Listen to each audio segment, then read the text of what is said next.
più o meno 24 persone, nel senso che i primi ad essere intervenuti è la squadra di Montebelluna, seguita immediatamente dalla squadra di Conegliano, successivamente dai vigili del fuoco volontari di Asolo, poi ancora squadre di Treviso e anche un supporto da Mestre come quantitativo d'acqua, nel senso che in questi casi l'acqua è elemento indispensabile per estinguere gli incendi.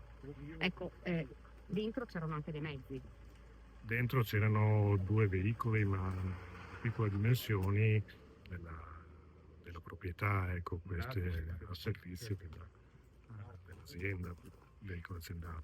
Ecco, adesso, come vedi ci sono ancora i vigili del fuoco e all'interno, sono entrati ovviamente è entrata la polizia giudiziaria dei vigili del fuoco per cercare di capire che cosa ha, scatenato questo, devastante incendio e ovviamente cause che sono in corso di accertamento.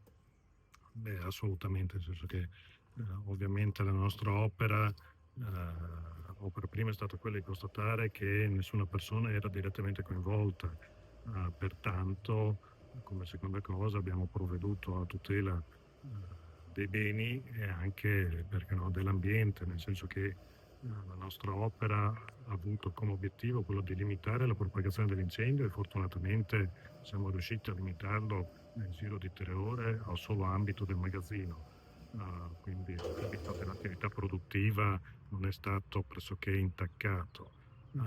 E poi appunto l'opera di vigili del fuoco ha avuto come obiettivo quello di abbattere le colonne di fumo, quindi anche una tutela nei confronti dell'ambiente.